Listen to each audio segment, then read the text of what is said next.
Today we have a very serious conversation with Nick Trotter. Enjoy. We're keeping socially distant, 6 feet apart. Who am I and what do I do? My name is Nick Trotter. I am the actor, manager, maybe creative director of Circo de Nada, which is a loose ensemble of people. We work in theater, we work in puppetry, we work in music. We also do some improv around town at the improv houses. And we're working on a big production of Henry IV, parts 1 and 2, that we call Henry IV. Most recently, we actually did an online art project, a writing project called the Decameron. We compiled an anthology of 100 stories in 10 days. It's on the website, circodenada.com. We're moving into different realms with the clown. The idiopathic is technically a clown piece. It looks a little more like Buto, but it's a red-nosed piece, and there's a lot of slapstick in it. It's not always funny. Sometimes it's just very violent, disturbing slapstick. Just like life.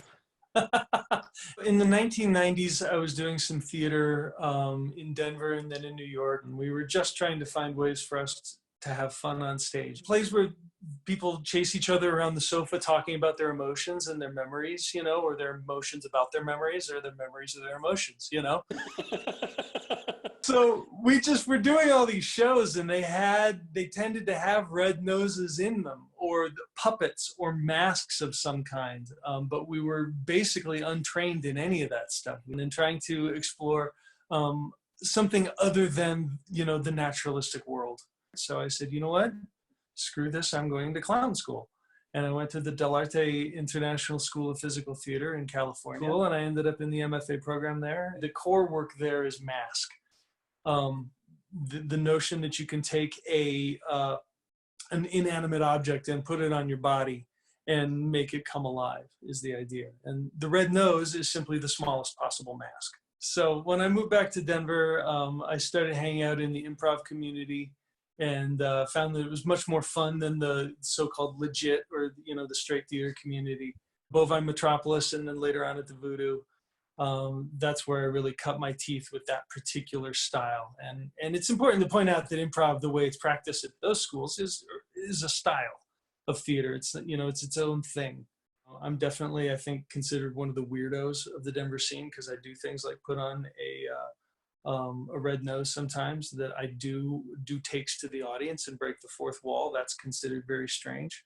We encourage the audience to talk to us and to respond to us very directly, and to participate, and to contribute.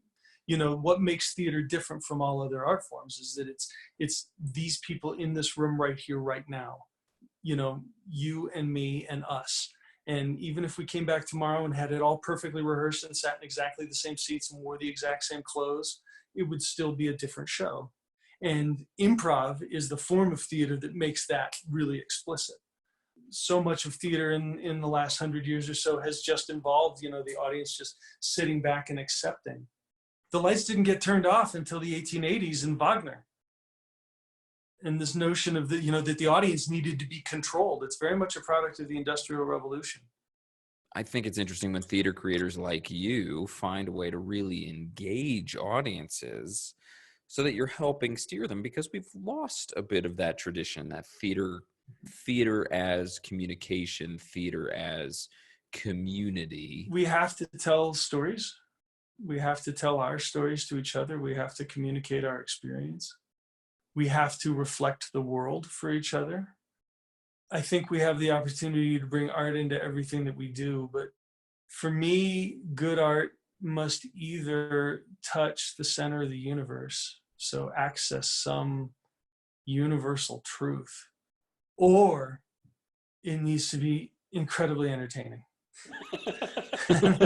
Nothing in between. 6 feet apart.